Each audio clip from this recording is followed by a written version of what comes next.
வணக்கம். புதுவை மற்றும் அதனை சுற்றியுள்ள பகுதிகளில் நடைபெற்ற பல்வேறு நிகழ்வுகளை பிரதிபலிக்கும் கமலா தொலைக்காட்சியின் செய்திகளுக்காக பிரபாவதி. விரிவான செய்திகளை காண்பதற்கு முன் தலைப்புச் செய்தியை பார்க்கலாம். காப்பர் வயர் திருடிய வாலிபரை காவல்துறையினர் கைது செய்து சிறையில் அடைத்தனர். கடல் வளத்தை பாதுகாப்போம் என்பதை வலியுறுத்தி ஆழ்கடலில் சிறுவர்கள் கொண்டாடிய பசுமை பிறந்த நாள். ரயில்வே பாதையில் ஆம்புலன்ஸுக்கு வழிவிட்ட மக்கள், உயிர் தப்பிய நபர். இனி விரிவான செய்திகள். சர்வதேச பல்லுயிர் பெருக்க தினத்தை முன்னிட்டு விலங்குகள் மற்றும் காடுகள் பராமரிப்பு குறித்த விழிப்புணர்வு போட்டியில் கல்லூரி மாணவ மாணவிகள் ஆர்வத்துடன் பங்கேற்றனர். சர்வதேச பல்லுயிர் பெருக்க தினத்தை முன்னிட்டு விலங்குகள், காடுகள் உள்ளிட்ட அனைத்து உயிரினங்களையும் பாதுகாக்கப்பட வேண்டும். அதேபோன்று மக்களிடத்தில் விலங்குகளின் முக்கியத்துவத்தையும் மற்றும் விலங்குகள் வசிக்கும் இருப்பிடத்தை பற்றியும் அதிகமாக விழிப்புணர்வு ஏற்படுத்த வேண்டும். இந்த கருத்தினை மையமாக வைத்து சர்வதேச பல்லுயிர் பெருக்க தினத்தை கொண்டாடும் வகையில் புதுச்சேரி அரசின் அறிவியல் தொழில்நுட்பம் மற்றும் சுற்றுச்சூழல் துறை சார்பில் முருங்கம்பாக்கம் கலை மற்றும் கைவினை கிராமத்தில் உள்ள வனவிலங்கு மையத்தில் விழிப்புணர்வு நிகழ்வு நடத்தப்பட்டது. இதில் சிறப்பு விருந்தினராக சர்வதேச சுற்றுச்சூழல் அமைப்பின் இயக்குநர் பூபேஷ் குப்தா, தாக்கூர் அரசு கல்லூரி துணை பேராசிரியர் வசந்தராஜ், நாட்டு நலப்பணி திட்ட ஒருங்கிணைப்பாளர் சரவணன் ஆகியோர் கலந்து கொண்டு சுற்றுச்சூழலை பற்றியும் விலங்குகளை பற்றியும் கல்லூரி மாணவ மாணவிகளுக்கு எடுத்துரைத்தனர். இயற்கையை பாதுகாத்து எதிர்காலத்தை காப்போம் என்ற தலைப்பில் மாணவர்கள் விலங்குகளை சுற்றி உறுதிமொழி எடுத்துக் கொண்டனர்.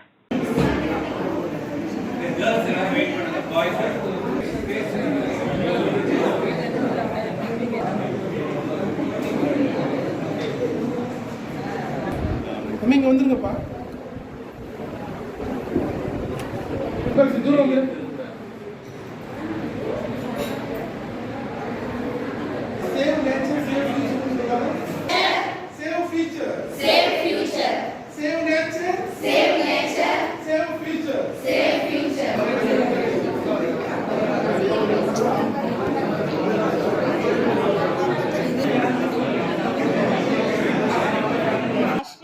from Acharya Arts and Science College. Pondicherry government வந்து பார்த்தீங்கன்னா பொல்யூஷன் கமிட்டி டிபார்ட்மெண்ட் வந்து இன்டர்நேஷனல் பயோடைவர்சிட்டி டே கண்டக்ட் பண்ணி புதுச்சேரியில் கடந்த சில தினங்களாக 100 டிகிரிக்கும் மேல் வெயிலுடன் அனல் காற்று வீசிய நிலையில் இடி மின்னலுடன் பெய்த கனமழையால் குளிர்ச்சியான சூழல் நிலவியது. புதுச்சேரியில் கடந்த சில நாட்களாக 100 டிகிரிக்கு மேல் கடுமையான வெயிலுடன் அனல் காற்று வீசி வந்தது. இதனால் பொதுமக்கள் பெரிதும் பாதிக்கப்பட்டு வந்தனர். இந்த நிலையில் கடந்த 2 நாட்களாக வானம் மேகமூட்டத்துடன் காணப்பட்டு வந்த நிலையில் நேற்று மாலை 1 மணி நேரத்திற்கும் மேலாக இடியுடன் கூடிய கனமழை பெய்தது. இதனால் அனல் காற்று தணிந்து குளிர்ச்சியான சூழல் நிலவியது. இந்த நிலையில் புதுச்சேரியின் நகர பகுதிகளான உப்பளம், முதலியார்பேட்டை, முத்தியால்பேட்டை, லாஸ்பேட்டை, புதிய பேருந்து நிலையம், ரயில்வே நிலையம், விமான நிலையம் உள்ளிட்ட பல்வேறு பகுதிகளில் கனமழை பெய்தது. அதேபோன்று கிராமப்புறங்களான வம்புப்பட்டு, திருக்கனூர், அரியங்குப்பம், மண்ணாடிப்பட்டு, பாகூர் உள்ளிட்ட பகுதிகளிலும் கனமழை பெய்தது. தொடர்ந்து 1 மணி நேரத்திற்கும் மேலாக கனமழை பெய்ததால் சாலையின் இருபுறங்களிலும் மழைநீர் சூழ்ந்து பெருக்கெடுத்து ஓடியதால் வாகன ஓட்டிகள் கடுமையான அவதிக்கு ஆளாகினர்.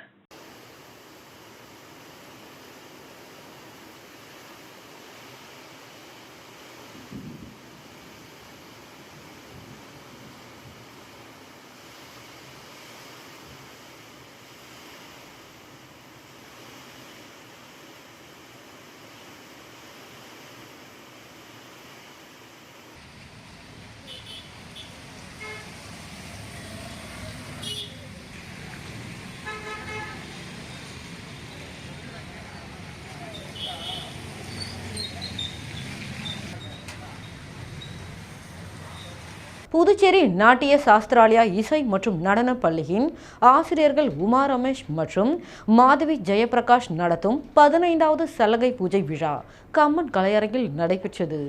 கம்பன் கலையரங்கில் நடைபெற்ற விழாவில் சிறப்பு விருந்தினர்களாக சட்டப்பேரவை தலைவர் செல்வம், அரசு கொறடா ஏகேடி ஆறுமுகம், கலைமாமணி ராஜமாணிக்கம் மற்றும் பாரதியார் பல்கலைக்கூட முதல்வர் அன்னபூரணா ஆகியோர் கலந்து கொண்டு குத்துவிளக்கேற்றி விழாவை துவக்கி வைத்தனர்.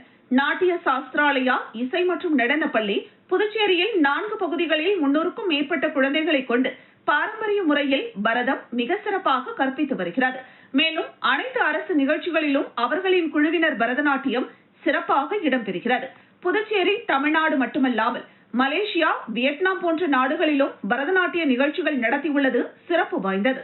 சகோதரிகள் குரு உமா மற்றும் மாதவி அவர்களுக்கு பாராட்டு தெரிவித்துக் கொள்கிறேன்.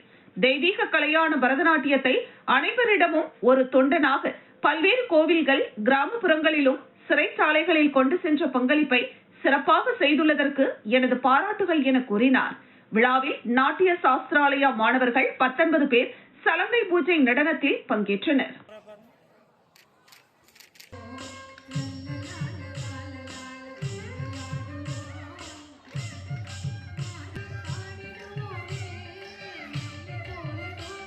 இந்த பிள்ளைங்க தொடர்ந்து திரு சக்திவேல்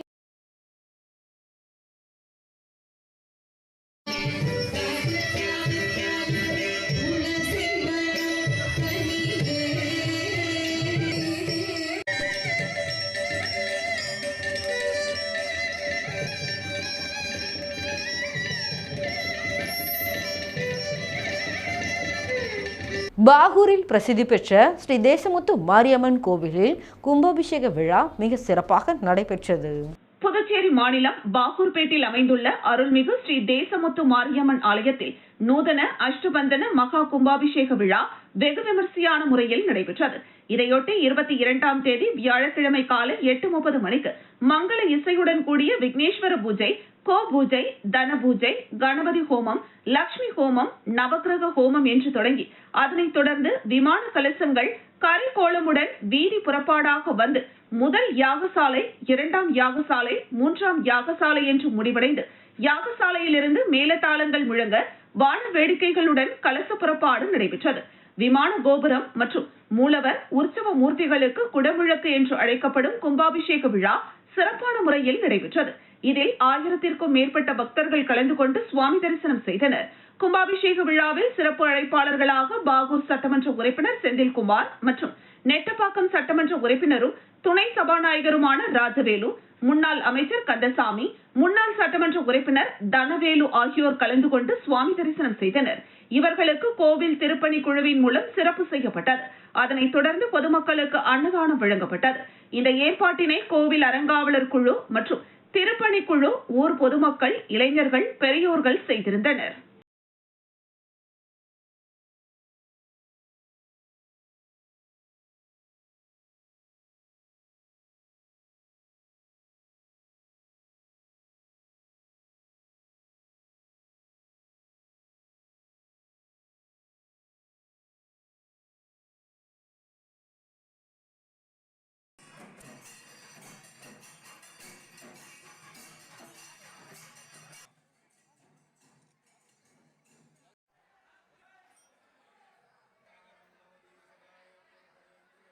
காரைக்கால் கோவில் திருவிழாவில் இரு தரப்பினரிடையே மோதல். புதுச்சேரி மாநிலம் காரைக்கால் சின்ன கோவில்பத்து கிராமத்தில் பிரசித்தி பெற்ற அருள்மிகு முத்தழகி மாரியம்மன் கோவில் உள்ளது. இந்த கோவிலில் வைகாசி மாத திருவிழா கொடியேற்றத்துடன் தொடங்கியது. மேலும் விழாவிற்காக அச்சடிக்கப்பட்ட கோவில் அழைப்பிதழில் ஊர் பொதுமக்கள், இளைஞர்கள் மற்றும் அனைவருடைய பெயர்களையும் அச்சிட வேண்டும் என்று முடிவு செய்யப்பட்ட நிலையில் அமைச்சர் மற்றும் அமைச்சரின் ஆதரவாளர்கள் பெயர் மட்டுமே இடம்பெற்றுள்ளதாக கூறப்படுகிறது. இதனால் நேற்று நடைபெற்ற கொடியேற்ற விழாவிற்கு வருகை தந்த அமைச்சர் திருமுருகனை கோவில் உள்ளே நுழைய விடாமல் வெளியேறுமாறு சின்ன கோவில்பத்து கிராமத்தை சேர்ந்த இளைஞர்கள் கடுமையான வாக்குவாதத்தில் ஈடுபட்டனர். ஒரு கட்டத்தில் சமாதானம் அடையாத இளைஞர்கள் கோவிலில் மின்சாரத்தை துண்டித்து அமைச்சர் திருமுருகனுடன் கடுமையான மோதலில் ஈடுபடவே கோவில் வளாகத்தில் பரபரப்பு ஏற்பட்டது. மேலும் கோவிலில் நடைபெறவுள்ள விழாவில் அமைச்சர் மற்றும் அவர் ஆதரவாளர்கள் கலந்து கொள்ளவே கூடாது. கிராமத்து இளைஞர்கள் ஒன்று கூடி அமைச்சருடன் கடுமையான மோதலில் ஈடுபட்டனர். இதனால் அமைச்சரின் பாதுகாவலர்கள் என்ன செய்வது என்று தெரியாமல் திகைத்தனர். மேலும் இளைஞர்கள் அமைச்சருடன் வாக்குவாதத்தில் ஈடுபட்ட சம்பவம் எந்தவித முடிவுக்கும் வராததால் தொடர்ந்து கோவில் வளாகத்தில் பதற்றமான சூழ்நிலை நிலவியது. நிலைமை மோசமடையவே அமைச்சரின் ஆதரவாளர்கள் அமைச்சர் திருமுருகனை பாதுகாப்பாக நிறுத்தி வைத்துவிட்டு வாக்குவாதத்தில் ஈடுபட்டவர்களிடம் கடுமையான மோதலில் ஈடுபட்டனர். தொடர்ந்து நடைபெற்ற விழாவில் அமைச்சரை பங்கேற்க விடாமல் சின்ன கோவில்பத்து கிராம மக்கள் அமைச்சர் திருமுருகனை திரும்ப அனுப்பி வைத்தனர். ஆனாலும் இளைஞர்கள் அமைச்சருடன் தொடர்ந்து வாக்குவாதத்தில் ஈடுபட்டபடியே இருந்ததால் கோவிலில் பதட்டமான சூழ்நிலை உருவானது. இந்த வீடியோ தற்போது இணையத்திலும் வைரலாகி வருகிறது.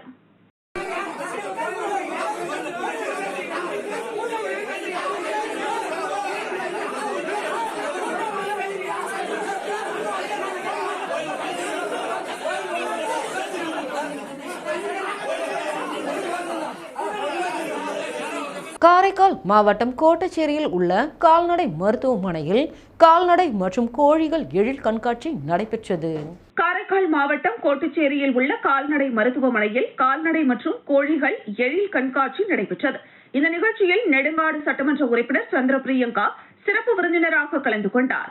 மேலும் கால்நடை வளர்ப்பவர்களை ஊக்கப்படுத்தும் வகையில் இக்கண்காட்சியில் 60 கிடாரிகள், 75 கறவை பசுக்கள், 65 கோழி வகைகள் உள்ளிட்ட 4 வண்டி மாடுகள் இடம்பெற்றன.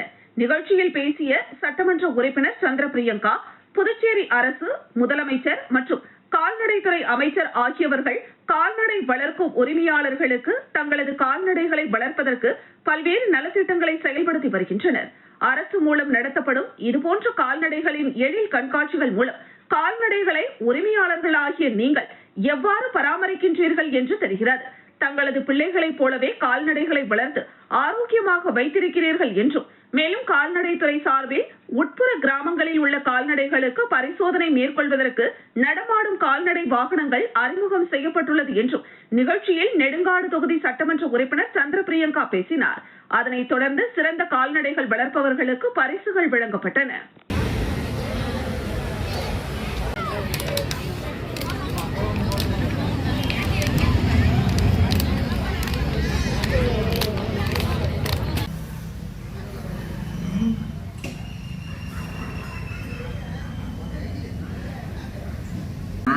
ஆடு மாடு வளர்க்குறவங்க சரி என்ன பெருசாக இருந்துற போது வருஷம் வருஷம் நடக்கிற நிகழ்வு தானேன்னு இல்லாமல் எக்ஸ்ட்ராவாக நடத்துகிறாங்க. எப்போவும் வருஷத்துக்கு இல்லை 2 வருஷத்துக்கு ஒரு வாட்டிலாம் நடந்துச்சு. இப்போ வருஷத்துக்கு ஒரு 2 வாட்டியாவது திருவேட்டக்குடி கணேச பிள்ளை, புகாரத்தெரு, கோட்டுச்சேரி. Token number 25 Thiru Sekar. அடுத்தது கிடைகளுக்கான முதல் பரிசு திரு பன்னீர்செல்வம் சன் ஆஃப் சொக்கலிங்கம், கீழத்தெரு, Kottucherry. Token number 26 Kannaiyan son of Somu, பூக்கார. புதுச்சேரியில் வெடிகுண்டு வழக்கில் ஜாமீனில் வெளியே வந்த பிரபல ரவுடியை முன் விரோதம் காரணமாக 6 பேர் கொண்ட கும்பல் வெட்டி கொலை செய்ய முயற்சித்த வழக்கில் 4 பேர் முதலியார்பேட்டை காவல்துறையினர் கைது செய்தனர். புதுச்சேரி கண்டாக்டர் தோட்டத்தை சேர்ந்தவர் மணிகண்டன் என்கிற ஸ்டிக்கர் மணி பிரபல ரவுடியான இவர் மீது கொலை, நாட்டு வெடிகுண்டு வீச்சு, கொலை முயற்சி, வழிப்பறி, அடிதடி, கத்தியுடன் பொதுமக்களை மிரட்டுவது உள்ளிட்ட பல்வேறு வழக்குகள் நிலுவையில் உள்ளன. இவருக்கும் கோவிந்தசாலையை சேர்ந்த லோக பிரகாஷ் என்பவருக்கும் இடையே முன்விரோதம் காரணமாக அடிக்கடி தகராறு ஏற்பட்டு வந்த நிலையில் கடந்த ஜனவரி மாதம் மணிகண்டனை கொலை செய்வதற்காக திட்டம் தீட்டிய லோக பிரகாஷ் அவரை பல்வேறு இடங்களில் தேடி வந்த நிலையில் அவர் கிடைக்காத விரக்தியில் மணிகண்டன் வீட்டு முன்பு நாட்டு வெடிகுண்டு வீசி சென்றார். இதனால் ஆத்திரமடைந்த ரவுடி மணிகண்டன் அவரது எதிரியான லோக பிரகாஷை கொலை செய்யும் நோக்கில் நாட்டு வெடிகுண்டு தயார் செய்து வைத்திருந்த போது உதயஞ்சாலை காவல்துறையினர் ரவுடி மணிகண்டனை கைது செய்து காலாப்பட்டு சிறையில் அடைத்தனர். காரைக்கால் நகர காவல் நிலையத்தில் கையெழுத்து போட நீதிபதி உத்தரவு பிறப்பித்தார். ஆனால் மணிகண்டன் காவல் நிலையத்தில் கையெழுத்து போடாமல் தான் காதலிக்கும் பெண்ணை திருமணம் செய்ய முடிவு செய்து இதற்காக புதுவை நகர பகுதியில் ஜவுளி வாங்கிக் கொண்டு சந்திக்குப்பம் பகுதியை சேர்ந்த தனது நண்பரான சந்தோஷ் என்பவருடன் அவரது வீட்டிற்கு இருசக்கர வாகனத்தில் சென்று கொண்டிருந்தார். கொம்பாக்கம்பேட் மாதா கோவில் அருகே சென்ற போது லோக பிரகாஷின் நண்பர்களான பெரியார் நகரை சேர்ந்த தனுஷ், பூமியான்பேட்டை பகுதியை சேர்ந்த சஞ்சய், கோவிந்தசாலையை சேர்ந்த குட்டி சந்துரு, காராமணி குப்பத்தை சேர்ந்த குரு பிரசாத், நெல்லித்தோப்பு பகுதியை சேர்ந்த அசோக் உட்பட 6 பேர் கொண்ட கும்பல் ரவுடி மணிகண்டனை வழிமறித்து தான் மறைத்து வைத்திருந்த கத்தியால் மணிகண்டனை வெட்டியுள்ளனர். இதில் அதிர்ச்சியடைந்த மணிகண்டன் மற்றும் சந்தோஷ் ஆகியோர் இருசக்கர வாகனத்தை அங்கேயே போட்டுவிட்டு தப்பி சென்ற நிலையில் தற்போது புதுச்சேரி அரசு மருத்துவமனையில் சிகிச்சை பெற்று வருகின்றனர். இந்த சம்பவம் குறித்து மணிகண்டன் அளித்த புகாரின் அடிப்படையில் காவல்துறையினர் வழக்கு பதிவு செய்து முதலியார்பேட்டை காவல்துறையினர் தனுஷ், சஞ்சய், குட்டி சந்துரு, குருபிரசாத் ஆகிய 4 பேரை கைது செய்து கொலை முயற்சிக்கு பயன்படுத்தப்பட்ட கத்தி மற்றும் இருசக்கர வாகனங்களை பறிமுதல் செய்து நீதிமன்றத்தில் ஆஜர்படுத்தி காலாப்பட்டு மத்திய சிறையில் அடைத்தனர். இந்த வழக்கில் தலைமறைவாக உள்ள லோக பிரகாஷ் மற்றும் அசோக் ஆகிய இருவரை காவல்துறையினர் தீவிரமாக தேடி வருகின்றனர். பாகூர் திரௌபதி அம்மன் கோவில் தீமிதி திருவிழாவில் திரளான பக்தர்கள் கலந்து கொண்டு தீமிதித்து நேர்த்திக்கடனை செலுத்தினர். புதுச்சேரி மாநிலம் பாகூரில் பிரசித்தி பெற்ற அருள்மிகு ஸ்ரீ திரௌபதி அம்மன் கோவில் உள்ளது. இக்கோவிலின் தீமிதி திருவிழா ஆண்டுதோறும் வெகு விமரிசையாக நடைபெறுவது வழக்கம். அதன்படி இந்த ஆண்டிற்கான தீமிதி திருவிழா கடந்த 1ஆம் தேதி கொடியேற்றத்துடன் தொடங்கியது. 16ஆம் தேதி அம்பாள் ஜனனம், 17ஆம் தேதி அரக்கு மாளிகை எரித்தல், 18ஆம் தேதி பகாசூரன் வதம், 19ஆம் தேதி அம்மன் திருக்கல்யாணம் என்று ஒவ்வொரு நாளும் மிகச்சிறப்பான முறையில் செய்து வந்தனர். இதனைத் தொடர்ந்து விழாவின் முக்கிய நிகழ்ச்சியான தீமிதி திருவிழா நடைபெற்றது. இதனையொட்டி காலை அம்மனுக்கு சிறப்பு அபிஷேகமாக பால், தயிர், தேன், இளநீர், பன்னீர், அபிஷேகத்தூள், பழ வகைகள், சந்தனம் மற்றும் வாசனை திரவியங்கள் மூலம் சிறப்பு அபிஷேகம் செய்யப்பட்டு பூக்களால் அலங்காரம் செய்து மகா தீபாராதனை காண்பிக்கப்பட்டது. தொடர்ந்து மாலை 6 மணிக்கு தீமிதி திருவிழா நடைபெற்றது. இதில் திரளான பக்தர்கள் கலந்து கொண்டு தீமிதித்து நேர்த்திக்கடன் செலுத்தினர். விழாவில் சிறப்பு அழைப்பாளராக சட்டமன்ற உறுப்பினர் செந்தில்குமார் உள்ளிட்ட பலரும் கலந்து கொண்டு சுவாமி தரிசனம் செய்தனர். பக்தர்களுக்கு அன்னதானமும் வழங்கப்பட்டது. விழா ஏற்பாடுகளை பாகூர் நவ தேவஸ்தான கோவில்கள் நிர்வாக அதிகாரி ஆசிரியர் பச்சையப்பன் மற்றும் திருவிழா திருப்பணி குழுவினர்கள், ஊர் முக்கியஸ்தர்கள், இளைஞர்கள், கிராம மக்கள் செய்திருந்தனர்.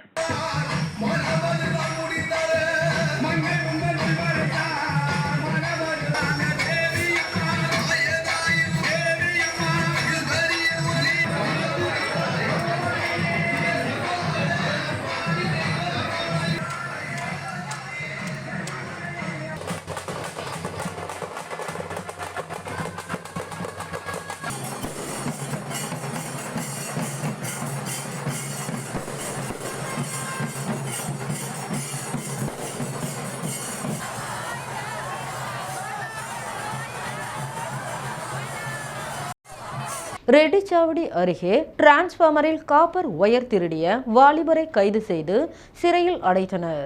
தவளக்குப்பம் அடுத்துள்ள தமிழக பகுதியான ரெட்டிச்சாவடி காவல் நிலையத்திற்குட்பட்ட புதுக்கடை பைபாஸ் சாலையின் அருகில் டிரான்ஸ்பார்மரில் காப்பர் ஒயர் திருடு போனதாக மின்வாரிய உதவி பொறியாளர் சங்கர் அளித்த புகாரின் அடிப்படையில் ரெட்டிச்சாவடி காவல் நிலைய ஆய்வாளர் பிரேம்குமார் உத்தரவின் அடிப்படையில் தேடி வந்த நிலையில் புதுக்கடை பகுதியில் சந்தேகப்படும் அளவில் நின்றிருந்த நபரை காவல் நிலையம் அழைத்து வந்து விசாரித்த போது வில்லியனூர் ஒதியம்பட்டு பகுதியை சார்ந்த மணிமாறன் என்கிற சத்யராஜ் என்பதும் இவர் மேல் ஏற்கனவே திருட்டு சம்பந்தப்பட்ட வழக்குகள் உள்ளதாகவும் தற்போது புதுக்கடை மற்றும் கீழ்குமாரமங்கலம் சிரஞ்சீவி நகர் பகுதிகளில் டிரான்ஸ்பார்மில் 300 கிலோ மதிப்புள்ள காப்பர் ஒயர்களை 9 நபர்கள் எடுத்ததாக ஒப்புக்கொண்டார். அதன் மதிப்பு 1,90,000 ரூபாய். உதவி ஆய்வாளர்கள் எழிலரசி, ரவி, சந்தோஷ்குமார், லட்சுமண நாராயணன் மற்றும் குற்றப்பிரிவு காவலர் ராஜேஷ் இவர்களின் மூலம் மணிமாறன் மீது வழக்கு பதிவு செய்து விசாரணை மேற்கொண்டு வருகின்றனர். மேலும் இதில் உள்ள குற்றவாளிகளை விரைவில் பிடிப்பதற்கு தனிப்படை அமைக்கப்பட்டுள்ளது. பிளாஸ்டிக்கை தவிர்ப்போம், கடல் வளத்தை பாதுகாப்போம் என்பதை வலியுறுத்தி 15 அடி ஆழ்கடலில் சிறுவர்கள் கொண்டாடிய பசுமை பிறந்த நாள் அனைவரது கவனத்தையும் ஈர்த்துள்ளது. பிறந்த நாள் என்றாலே கேக், விளையாட்டு நிறைந்த பிளாஸ்டிக் பொருட்கள், பட்டாசு சத்தம் தான் நினைவுக்கு வரும். ஆனால் சென்னையை சேர்ந்த தாரகை மற்றும் நிஷ்விக் ஆகிய 2 சிறுவர்களின் பிறந்த நாள் வேறு மாதிரி அமைந்துள்ளது. இந்த 2 சிறுவர்களும் அவர்களின் பிறந்த நாளை கடலை பாதுகாக்கும் விழிப்புணர்வுடன் கொண்டாடினர். சென்னை கடற்கரையில் 15 அடி ஆழத்தில் சுற்றுச்சூழலுக்கு எந்த தீங்கும் ஏற்படாத வகையில் பிளாஸ்டிக் ஸ்ட்ராஸ், பிளேடுகள் மற்றும் பைகள் பயன்படுத்தாமல் மறுபயன்பாடு செய்யக்கூடிய ஸ்டெயின்லெஸ் பொருட்கள் மட்டும் பயன்படுத்தி கேக் வெட்டி பசுமை பிறந்த நாளை கொண்டாடி மகிழ்ந்ததுடன் பொதுமக்களுக்கு விழிப்புணர்வு ஏற்படுத்தினர். மேலும் கடலை காப்போம் மற்றும் கடல் உயிர்களை காப்போம் என்று எழுத்துக்களை எழுதி துணிப்பட்டைகளை கடலுக்கு அடியில் வைத்தனர். இந்நிகழ்ச்சியின் முடிவில் பிளாஸ்டிக் பைகளை தவிர்த்து மறுசுழற்சி செய்யக்கூடிய பைகளை அனைவரும் பயன்படுத்துவோம் என்று உறுதிமொழி எடுத்தனர். இதுபோன்ற விழிப்புணர்வு நிகழ்ச்சிகள் நம் சுற்றுச்சூழலை பாதுகாப்பதில் மக்களுக்கு உணர்வு ஏற்படுத்தி பிளாஸ்டிக் பயன்படுத்துவதை குறைக்கும் ஒரு நல்ல முயற்சி என அனைவரும் பாராட்டினர்.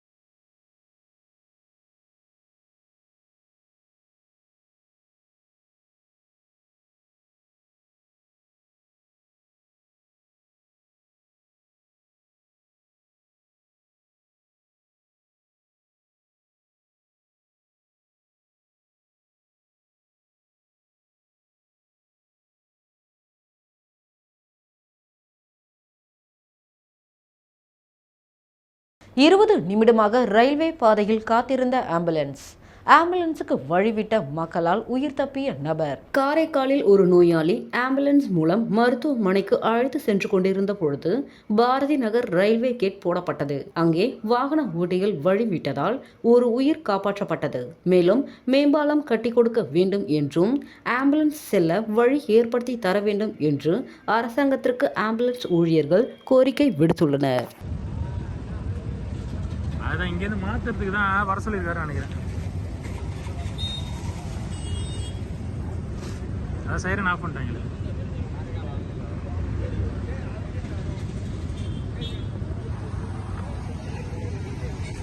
ஒரு சிறிய விளம்பர இடைவேளைக்கு பிறகு செய்திகள் தொடரும். வெற்றியை தாரக மந்திரமாக கொண்டு இன்றைய மாணவர்களை நாளைய வல்லுநர்களாக உருவாக்கி கொண்டிருக்கும் சௌமியா பாராமெடிக்கல் இன்ஸ்டிடியூட் மருத்துவம் சார்ந்த வேலைவாய்ப்பு கல்விகள். NEET repeated courses for all batches. Admissions going on. Degree courses BSc Medical Laboratory Technology, BSc Dialysis Technology, BSc Optometry Technology, BSc Radiology Medical Imaging Technology, BSc Operation Theatre Technology. Diploma courses later entry மூலம் direct second year. Uniform, record, lab coat முற்றிலும் இலவசம். படிக்கும் போதே பகுதி நேர வேலை வாய்ப்புக்கு உத்தரவாதம். 100% அரசு தர சான்றிதழ் வழங்கப்படும். டிப்ளமோ கோர்சஸ் ஃபீஸ் ரூபாய் 10,000 மட்டுமே. தவணை முறையிலும் கட்டணத்தை செலுத்தலாம். புதுவையில் ஊதியத்துடன் பயிற்சி தரும் ஒரே கல்வி நிறுவனம்.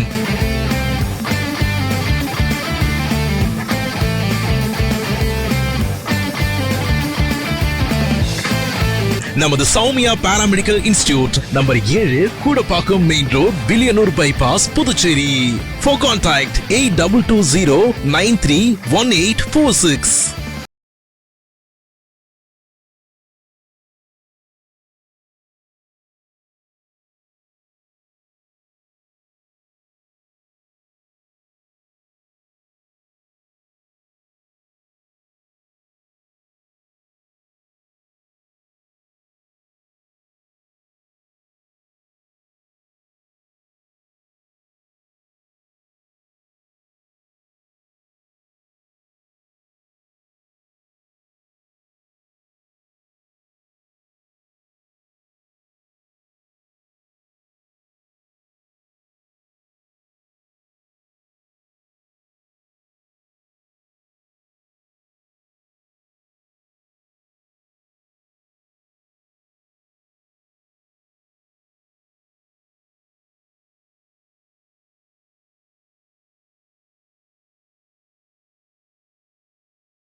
செய்திகள் தொடர்கின்றன.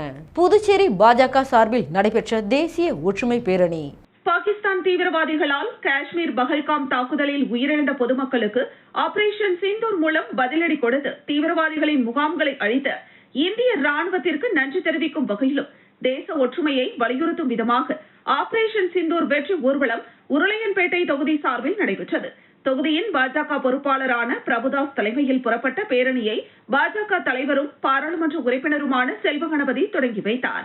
பேரணியில் ஈரோடு புகழ்பெற்ற முரசு கொட்டி கேரள பாரம்பரிய நடனமான தையம் நடன கலைஞர்களுடன் 3 கிலோமீட்டர் தூரத்திற்கு ஜெய்ஹிந்த் என்ற முழக்கத்துடன் பேரணியாக சென்றனர். இது பார்வையாளர்களை வெகுவாக கவர்ந்தது. புதிய பேருந்து நிலையத்திலிருந்து புறப்பட்ட பேரணி பிருந்தாவனம் பெரியார் சிலை அருகே முடிவடைந்தது. 3 கிலோமீட்டர் தூரத்திற்கு நடைபெற்ற தேச ஒற்றுமை பேரணியில் புதுச்சேரி உருளையன்பேட்டை தொகுதியை சேர்ந்த 100க்கும் மேற்பட்ட ஆண்கள் பெண்கள் கலந்து கொண்டு ஜெய்ஹிந்த் என்ற முழக்கத்துடன் தேசிய கொடியை கையில் பிடித்தபடி சென்றனர். பேரணியில் பொதுமக்கள், பள்ளி கல்லூரி மாணவர்கள், முன்னாள் ராணுவ வீரர்கள் என அனைவரும் திரளாக பங்கேற்றனர்.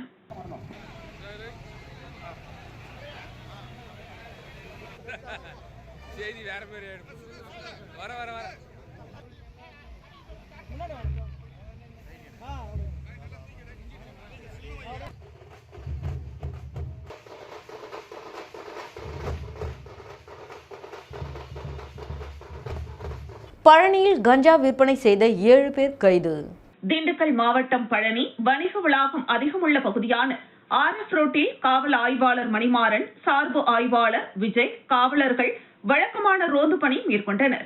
அப்போது சந்தேகத்திற்கு இடமாக நின்று கொண்டிருந்த 4 நபர்கள் மற்றும் புதிய தாராபுரம் ரோடு சண்முகா தியேட்டர் அருகே 3 நபர்களையும் பிடித்து காவல்துறையினர் விசாரணை மேற்கொண்டனர். முன்னுக்கு பின் முரணாக காவல்துறையினரிடம் தகவல் தெரிவித்ததால் 7 பேரையும் காவல்துறையினர் காவல் நிலையத்திற்கு அழைத்து சென்று விசாரணை மேற்கொண்டனர். காவல்துறையினரின் விசாரணையில் வீரமாத்தி அம்மன் கோவில் தெரு பாலசமுத்திரத்தை சேர்ந்த கோகுல் கிருஷ்ணன், பழனி குபேரப்பட்டினம் ஆறுமுகம், அங்கமுத்து வீதி கார்த்திகேயன், முகமது ஷேக், தெற்கு அண்ணா நகரை சேர்ந்த நாகேந்திர பிரசாத், ஜவஹர் நகர் சரவணகுமார், சத்யா நகர் முகமது சூர்யா உள்ளிட்ட 7 பேரும் கஞ்சா விற்பனை செய்து வந்ததும் கல்லூரி மாணவர்களிடம் கஞ்சா விற்பனை செய்ய காத்திருந்ததும் தெரிய வந்தது. அவர்களிடமிருந்து 100 கிராம் கஞ்சா விற்பனைக்காக வைத்திருந்தது பறிமுதல் செய்யப்பட்டது. பிடிபட்ட 7 பேர் மீதும் வழக்கு பதிவு செய்த காவல்துறையினர் நீதிமன்றத்தில் ஆஜர்படுத்தி சிறையில் அடைத்தனர்.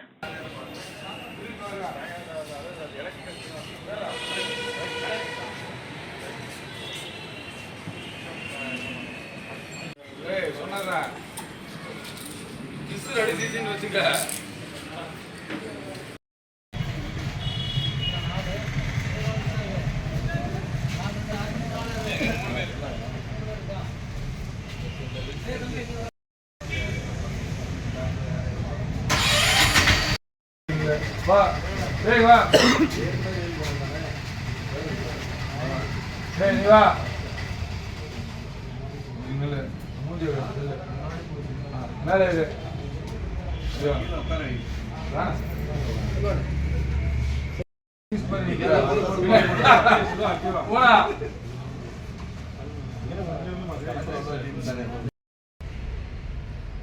செய்யூரில் அமையவுள்ள அரசு கலை அறிவியல் கல்லூரி துவக்க விழா ஏற்பாடுகளை தமிழ்நாடு குறு சிறு தொழில் நிறுவனங்களின் துறை அமைச்சர் அன்பரசன் நேரில் ஆய்வு.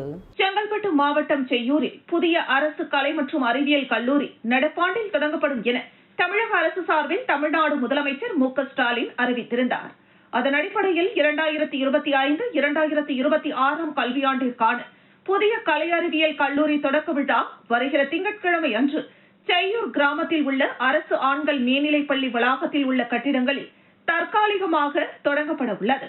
தமிழக முதலமைச்சர் மு.க.ஸ்டாலின் காணொலி காட்சி வாயிலாக தொடங்கி வைக்க உள்ளார்.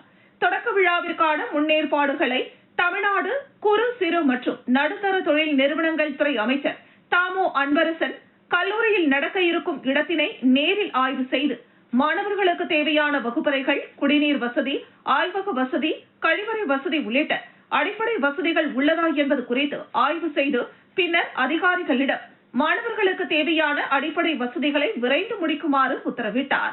தமிழ்நாடு சிறு குறு நடுத்தர தொழில் நிறுவனங்கள் துறை அமைச்சர் தாமோ அன்பரசன் செய்தியாளர்களிடம் கூறுகையில், செய்யூர் தொகுதி மிகவும் பின்தங்கிய தொகுதியாகும். இந்த பகுதியில் இருந்து ஏராளமான இளைஞர்கள் செங்கல்பட்டு, மதுராந்தகம், சென்னை உள்ளிட்ட பல்வேறு பகுதிகளுக்கு சென்று படிக்க வேண்டிய சூழல் இருந்து வந்தது. இந்த நிலையில் அப்பகுதி மக்களின் நீண்ட நாள் கோரிக்கையான அரசு கலை மற்றும் அறிவியல் கல்லூரி செய்யூரில் அமைய இருப்பது அப்பகுதி மக்களுக்கு பெரும் மகிழ்ச்சியை ஏற்படுத்தி உள்ளதாகவும், கல்லூரி அமைவதன் மூலம் ஏராளமான இளைஞர்கள் உயர்கல்வியை பெறுவார்கள் என பெருமிதம் தெரிவித்தார். மேலும் ஓராண்டிற்குள் 7 ஏக்கர் பரப்பில் அரசு கலை அறிவியல் கல்லூரிக்கு தேவையான கட்டிடங்கள் கட்டி முடிக்கப்படும் எனவும், இந்த செய்யூர் பகுதிக்கு அதிக அளவில் அரசு பேருந்துகள் இயக்க ஏற்பாடு செய்யப்படும் எனவும், 270 மாணவர்கள் படிப்பதற்காக இடம் ஒதுக்கீடு செய்யப்பட்டுள்ளது என்றும் அமைச்சர் தெரிவித்தார்.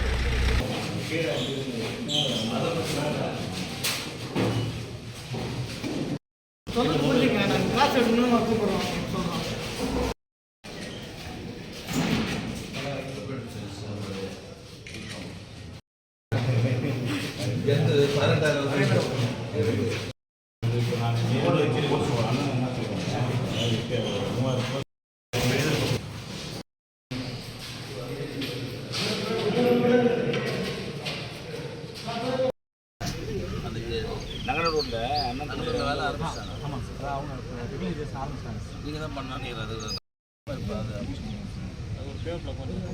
செங்கல்பட்டு அருகே பணம் கொடுக்கல் வாங்கல் விவகாரத்தில் நண்பனை கொலை செய்து குவாரியில் வீசிய வழக்கில் மேலும் 2 கைது.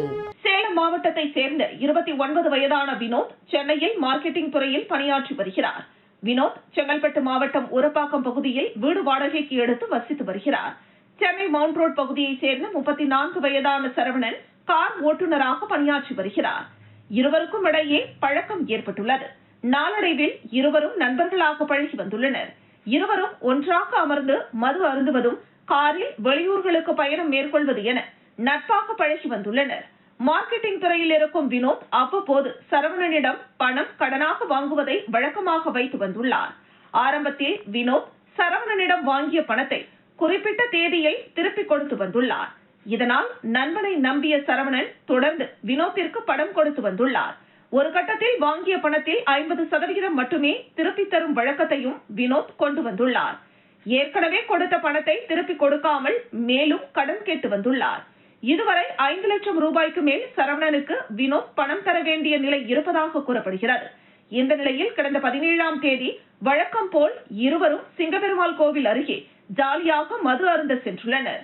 அப்போது சிங்கபெருமாள் கோவில் பகுதியில் மது அருந்துவதற்கு முன்பாக சரவணன் வினோத்திடம் பணத்தை எப்போது திருப்பி தருவாய் என கேட்டுள்ளார். இதனால் இருவருக்கிடையே வாக்குவாதம் ஏற்பட்டுள்ளது. ஒரு கட்டத்தில் சரவணன் வினோத்தை அடித்து கொலை செய்துள்ளார். இதனை அடுத்து தனது காரில் வினோத்தின் உடலை எடுத்துக்கொண்டு மறைமலை நகர் அருகே உள்ள செட்டிப்புண்ணையம் பகுதியில் உள்ள கைவிடப்பட்ட கல்குவாரியில் வினோத்தின் உடலை தூக்கி போட்டுவிட்டு சென்னைக்கு வழக்கம் போல் சென்றுள்ளார். இதனைத் தொடர்ந்து சரவணன் காவல் நிலையத்தில் சரணடைந்த நிலையில் காவல்துறையினர் விசாரித்து கொலை சம்பவம் நடைபெற்ற இடத்தை கண்டுபிடித்து ஆதாரங்களை சேகரித்தனர். தொடர்ந்து கல்குவாரியில் இருந்து வினோத்தின் உடலையும் மீட்டு பிரேத பரிசோதனைக்காக செங்கல்பட்டு அரசு மருத்துவமனைக்கு அனுப்பி வைத்தனர். மேலும் இது தொடர்பான விசாரணையை தொடர்ந்து மேற்கொண்டு வந்த நிலையில் சரவணனுக்கு உடந்தையாக இருந்த சரவணன் நண்பர்களான சிங்கபெருமாள் கோவில் அடுத்த பாரேரி பகுதியை சேர்ந்த பார்த்திபன் மற்றும் தமிழ்ச்செல்வன் ஆகிய இருவரையும் கைது செய்து காவல்துறையினர் விசாரணை மேற்கொண்டு வருகின்றனர்.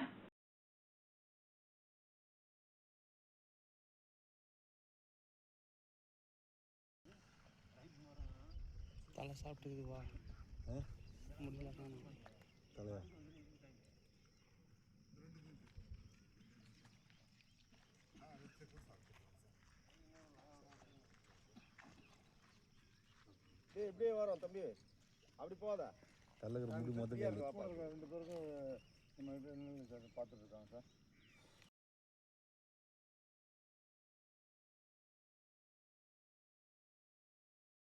கோவில்பட்டி அரசு தலைமை மருத்துவமனையில் மனச்சிதைவு தினத்தை முன்னிட்டு சிறப்பு மருத்துவ முகாம் நடைபெற்றது. உலகம் முழுவதும் மே 24ஆம் தேதி உலக மனச்சிதைவு தினம் கடைபிடிக்கப்பட்டு வருகிறது. இதன் ஒரு பகுதியாக தூத்துக்குடி மாவட்டம் கோவில்பட்டி அரசு தலைமை மருத்துவமனையில் மனச்சிதைவு தினத்தை முன்னிட்டு சிறப்பு மருத்துவ முகாம் நடைபெற்றது. இந்த மருத்துவ முகாமை மாவட்ட மனநல திட்டம் மற்றும் ஆக்டிவ்மெண்ட் தொண்டு நிறுவனம் சார்பில் ஏற்பாடு செய்திருந்தனர். அரசு தலைமை மருத்துவமனை கண்காணிப்பாளர் பாலகிருஷ்ணன் முகாமை துவக்கி வைத்தார். மாவட்டம் மனநலத்திட்ட மருத்துவர் ஜோஸ்வா, ஆக்டிவ் மைண்ட் தொண்டு நிறுவன தலைவர் தேன்ராஜா ஆகியோர் மனநலத்தை பற்றி பொதுமக்களிடம் விழிப்புணர்வு ஏற்படுத்தினர். தொடர்ந்து சிறப்பு மனச்சிதைவு மருத்துவ முகாம் நடைபெற்றது.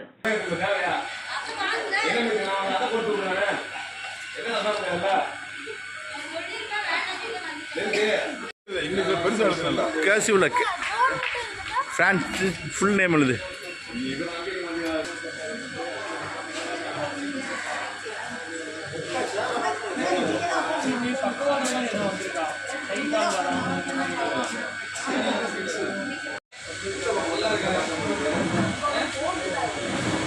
வருசநாடு அருகே தடுப்பூசி செலுத்தப்பட்ட சில நாட்களில் 17 வெள்ளாடுகள் உயிரிழப்பு. தேனி மாவட்டம் ஆண்டிப்பட்டி தாலுகாவிற்குட்பட்ட வருசநாடு அருகே உள்ள தர்மராஜபுரம் கிராமத்தை சேர்ந்த பாண்டியம்மாள் என்பவர் ஆடுகள் வளர்க்கும் தொழில் செய்து வருகிறார். சுமார் 40 ஆடுகளை தினமும் மேய்ச்சலுக்கு அழைத்து சென்று மாலையில் வீட்டிற்கு வருவது வழக்கம். கடந்த சில நாட்களுக்கு முன்னர் வருசநாடு கால்நடை மருத்துவ குழுவினர் பாண்டியம்மாள் வளர்க்கும் ஆடுகளுக்கு தடுப்பூசி செலுத்தியுள்ளனர். தடுப்பூசி செலுத்திய மறுநாள் ஒரு ஆடும் அதற்கு அடுத்தபடியாக மற்றொரு ஆடும் அடுத்தடுத்து உயிரிழந்தது. இந்த நிலையில் பாண்டியம்மாள் வழக்கம் போல் ஆடுகளை மேய்ச்சலுக்கு அழைத்து சென்றுள்ளார். அப்போது அடுத்தடுத்து 15 ஆடுகள் திடீரென நடுங்கியபடி மயங்கி விழுந்து உயிரிழந்தன. இதை கண்டு அதிர்ச்சி அடைந்த பாண்டியம்மாள் உடனடியாக கால்நடைத்துறை அதிகாரிகளிடம் தகவல் தெரிவித்தார். இதனைத் தொடர்ந்து அங்கு விரைந்து வந்த கால்நடைத்துறை அதிகாரிகள் இறந்த ஆடுகளை சுடுகாட்டிற்கு எடுத்து வந்து ஒவ்வொரு ஆடாக பிரேத பரிசோதனை செய்தனர். அதன் பின்னர் பெரிய அளவில் தோண்டப்பட்ட பள்ளத்தில் புதைக்கப்பட்டன. இந்த சம்பவம் குறித்து கடமலைக்குண்டு காவல்துறையினரிடம் பாதிக்கப்பட்டவர்கள் தரப்பில் புகார் அளிக்கப்பட்டது. அதன் அடிப்படையில் அங்கு விரைந்து வந்த காவல்துறையினர் விசாரணை நடத்தினர். ஆடுகள் இறப்பினால் தங்களின் வாழ்வாதாரம் அடியோடு பாதிக்கப்பட்டதாக கதறிய பாதிக்கப்பட்டவர்கள் இதுகுறித்து உரிய விசாரணை நடத்தி தங்களுக்கு இழப்பீடு வழங்க வேண்டும் என கோரிக்கை விடுத்தனர். மேலும் ஆடுகள் இறப்பிற்கு தடுப்பூசி செலுத்தியதே காரணம் என பாதிக்கப்பட்டவர்கள் தரப்பில் புகார் கூறினர். ஆடுகளின் பிரேத பரிசோதனை முடிவுகள் வந்த பின்னரே இறப்பிற்கான காரணம் தெரியவரும் என கால்நடைத்துறை தரப்பில் கூறப்படுகிறது. ஒரே நாளில் 17 ஆடுகள் உயிரிழந்த சம்பவம் வரசநாடு பகுதி மக்களிடையே சோகத்தை ஏற்படுத்தியுள்ளது.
மீண்டும் தலைப்புச் செய்திகள்.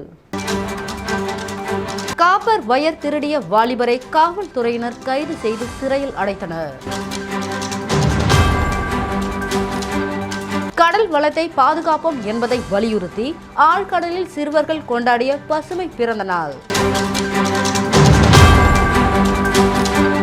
ரயில்வே பாதையில் ஆம்புலன்ஸுக்கு வழிவிட்ட மக்கள், உயிர் தப்பிய நபர். இத்துடன் செய்திகள் நிறைவடைகிறது.